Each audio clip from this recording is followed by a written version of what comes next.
TRT World's Middle East reporter Abubakr al-Shamahi joins us now from Gaziantep, near the Turkey-Syria border, with more. Hi, Abubakr. Weren't these towns actually part of an earlier deal that was made?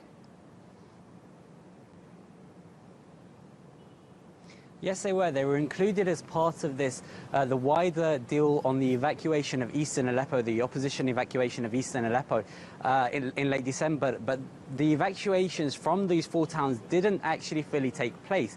And what the difference is now, whereas that earlier deal only stipulated that, say, in Madaya and Zabadani, opposition fighters would have to leave, this deal now stipulates that everyone must leave Madaya and Zabadani, and in return the same happen in Fo'a and Kafraya. So it's a much wider deal and much more encompassing, all-encompassing of the residents of those towns. As well as that, you've got 1,500 detainees who are set to be released from regime prisons. And a ceasefire deal that's set to come in place later on at midnight and is supposed to last 9 months. Now, why is this happening? Well, you've got to look at the locations. As you've mentioned, Fo'a and Kafraya are in Idlib province, and Idlib province is, of course, dominated by the opposition, but Fo'a and Kafraya are two pro-regime villages, whereas Madaya and Zabadani are pro-opposition, but they're right there on the Lebanese border with Syria. And so for, say, the Hezbollah, the Lebanese militia, which is, of course, very active in Syria on the side of the regime, they want to secure that border and ensure that there's no threat whatsoever from the opposition. And then you've got to remember where these people are going to. So the people from Madaya and Zabadani will most likely head towards Idlib and towards northern Aleppo province. But of course, those areas have seen evacuations from other opposition areas, and the question is, can they handle the added thousands and even tens of thousands of people who are going to arrive there over the next weeks and months? And now, Abubakr, on a separate front, we're hearing reports of airstrikes near Tabqa Dam. What more can you tell us about those?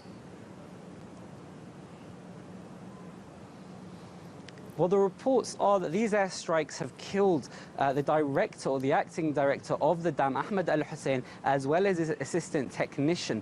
And this is despite the SDF, so this the militia that the US coalition supports in the area against Daesh, despite them announcing previously a pause in the fighting so as inspections could take place. And of course, there were real fears that the Tabqa Dam, which is this vast 4.5-kilometer long dam, could actually collapse and therefore threaten the town, the city of course, of Raqqa, and even as far downstream as Dir az-Zur, and that potentially could threaten thousands, if not hundreds of thousands of people. So on Sunday, Daesh actually announced in Raqqa that the dam could collapse, and that led to mass panic in the city.